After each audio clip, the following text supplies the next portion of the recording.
The night shift. For some, it's just a quiet time to work while the rest of the world sleeps.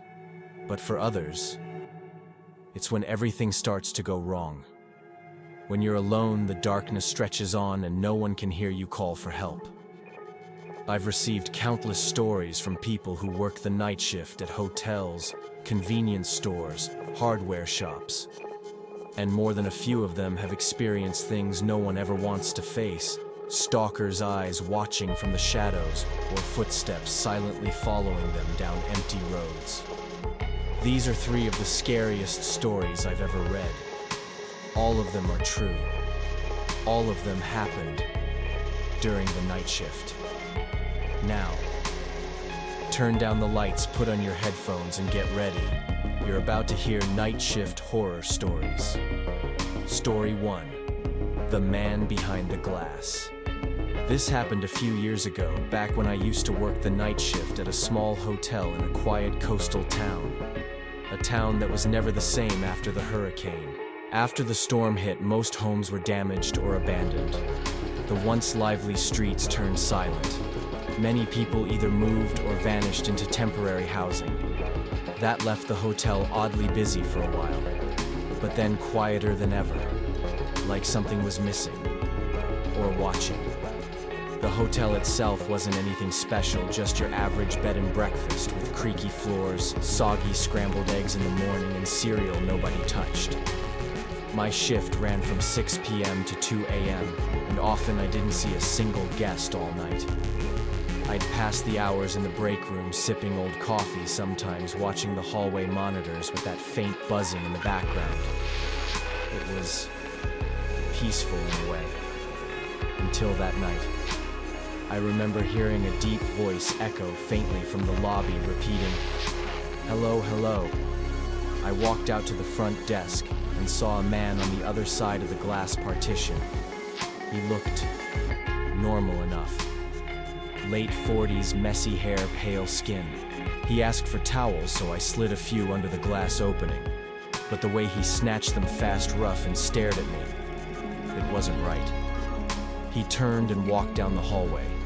I sat at the monitor station and watched him on the screen. He stopped halfway down the hall, looked side to side like he was lost, then started rubbing the towels all over his face. I said out loud, "What the hell?" He entered the elevator. I shook it off and went back to the break room. Maybe he was just weird. But then I heard the voice again. Same tone, same man. I returned to the desk and saw him standing there again. His voice was louder now, more insistent. "My key card doesn't work." I asked him what room he was in. He said 2C. "We don't have lettered rooms, just numbers. Always had." I told him politely that he must have the wrong hotel. That's when he changed. He threw the towels onto the floor. Then he leaned closer, pressing his face to the glass, his breath fogging it up, and whispered, "I'm going to kill you." Then again, louder, "I'm going to kill you." Then again, louder, "I'm going to kill you." Each time more forceful, more real. I shouted back, "I'm calling the cops." And I did. I dialed 911 with trembling fingers, letting him see me press the numbers. He didn't run. He just smiled, mocked me by pretending to hold a phone up to his own ear. Even as I spoke to the dispatcher, he didn't stop watching me. And then slowly, he walked away. I told the dispatcher he was gone and declined the officer. I didn't want to make a scene. I just wanted to finish my shift. That was a mistake. 2 hours later, my replacement came in. I clocked out and stepped outside. It was colder than usual and I'd forgotten my coat. I stuffed my hands in my pockets and pulled my hood up. The parking lot was empty, until I heard a voice. Faint, but familiar. I turned. It came from the bushes near the building. I couldn't make out the words, just the tone. Cold, intentional. I walked faster, taking the shortcut down a residential street. No traffic, no wind, just my own footsteps echoing on the pavement. Then, Another set of footsteps behind me. Soft, fast, trying not to be heard. I turned. No one, but I could feel it. A car was parked nearby, its headlights off. I had the sinking feeling someone was behind me, watching me. And then I heard it, the voice. From the darkness, I'm going to kill you. I didn't wait. I spotted a nearby house with a light on upstairs and bolted for the front door, yelling for help. I rang the bell over and over, heart racing, breath frozen. Then I felt hands around my neck, squeezing. His whisper burned my ear. Die. I thought that was it, that I'd just be another news story the next morning. But the door burst open. A man from inside shouted. My attacker let go and I fell to the ground. I never turned to watch him run. The police were called. I gave my statement. They reviewed the hotel cameras. They even did a lineup, but I couldn't recognize him. None of them had that face, or that smile, or maybe I just didn't want to. To this day, I walk home a different way, and I never, ever look back. Story 2. The man behind the glass door. There are men who flirt. There are men who obsess. And then, there are men who believe you're theirs no matter what you say. I work at a home improvement store. It's not glamorous, but it pays the bills. And working the night shift, things stay mostly quiet. Until one night a man walked in and decided Nicole belonged to him. Nicole's my co-worker. Kind, reserved, pretty in a classic way. She gets attention from contractors all the time, but she's not interested. She has a girlfriend, though she doesn't tell anyone. She says it's none of their business. We cover for each other during breaks, share snacks, even talk about life sometimes. She's my best friend at work. That night I returned from lunch and found her unusually quiet. There was this guy, she said. Kinda intense. Wouldn't stop asking questions. She turned him down. Politely. Said she was with someone. He didn't take it well. A few hours passed. Store was about to close. She was helping a customer in the lumber section when he came back. I was alone at the register. He walked up casual, confident. I'm here to pick up Nicole, he said.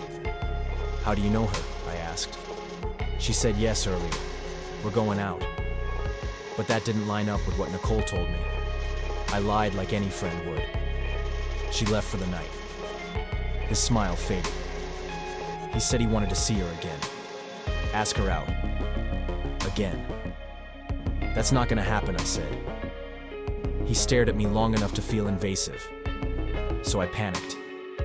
Blurted out, she's my fiancée. He looked me up and down. Someone like her. With someone like you, I didn't respond. Just stood my ground. After a long, cold stare, he walked off. When Nicole came back, I told her everything. She laughed nervously. Guess I have a type, she joked. Crazy ones. Weeks passed. We forgot about her. But one night, as we were bagging trash before close, there was a bang against the glass. We both jumped. He was back. His face was pressed against the sliding glass doors. Eyes wide, hair disheveled, breathing, fogging up the glass. We're closed, I called out. I'm not here for her, he barked. I'm here for you. If I take out her husband, she'll be mine. That's when I knew he believed his own delusion. Nicole ran for the manager's office to call the cops. I was stuck there staring at the glass as he started slamming his shoulder into it over and over. The door shuddered. My breath caught. The store doesn't allow us to carry anything for self-defense. I was alone. Vulnerable. Then footsteps behind me. Nicole holding a 2x4 like a bat. Cops are coming. For a second he stood still, breathing heavy. Then without a word, he walked into the night. The police reviewed the cameras and caught him later that week. Turned out he'd been following Nicole for days, watching our schedules, even parked outside once engine running. We quit the store not long after. We're still friends, still close. But we both walk a little faster now. Look over our shoulders more than we used to. Because we learned something. Rejection doesn't make a man dangerous. Delusion does. Story 3. The room that wasn't his. Sometimes the most terrifying sound is nothing at all. It was 2016. I had just started a job working nights at a small roadside motel. The place was old, cracked tile floors, faded wallpaper, and no night window like most motels have. Just full-length glass all around the front desk, like I was in a fishbowl. My friend Michael trained me for a couple nights.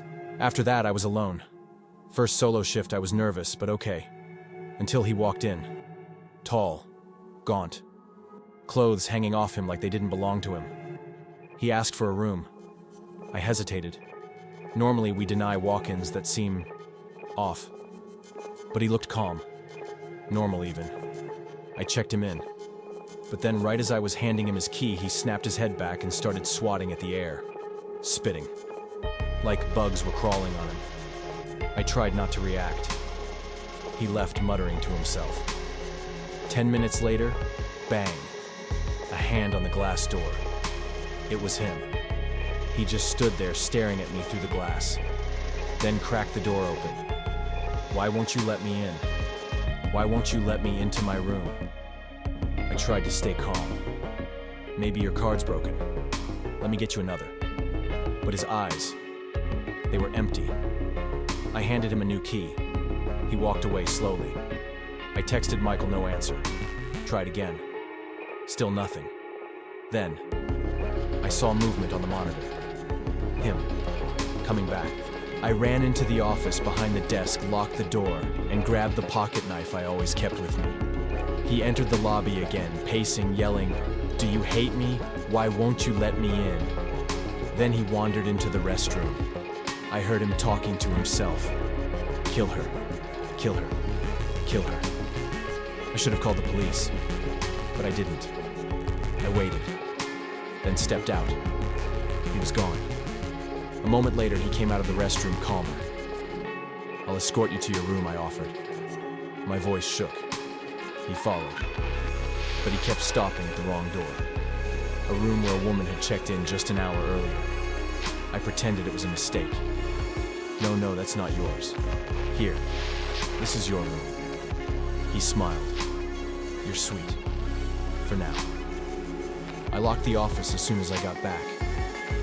The next guest that night, a police officer traveling through. I told him everything. He offered to keep an eye out. The man returned the next night. I didn't open the door. "We're full," I said, watching him from behind the glass. He stood there for a long time, smiling. Then he left. My boss never took it seriously, said I was overreacting. But I knew what I saw. I still work nights, but never somewhere with glass walls. Never somewhere that makes you feel exposed. Because one day someone might walk in and refuse to leave your life. And sometimes it's not the loud ones you should be afraid of.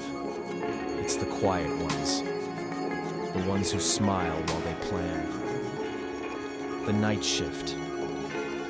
For some, it's just a quiet block of time to work while the rest of the world sleeps. But for others, it's when everything starts to feel wrong. When you're alone, the darkness stretches on and no one can hear you call for help. I've received countless stories from people who've worked night shifts at hotels, convenience stores, hardware supply shops. And more than a few of them have encountered things no one ever wants to face: a stalker eyes in the darkness, or footsteps quietly following them down an empty road. What you're about to hear are 3 of the scariest stories I've come across. They're all true, and they all happened while the storyteller was working the night shift. Now, turn down the lights, put on your headphones, and get ready, because you're about to hear night shift horror stories.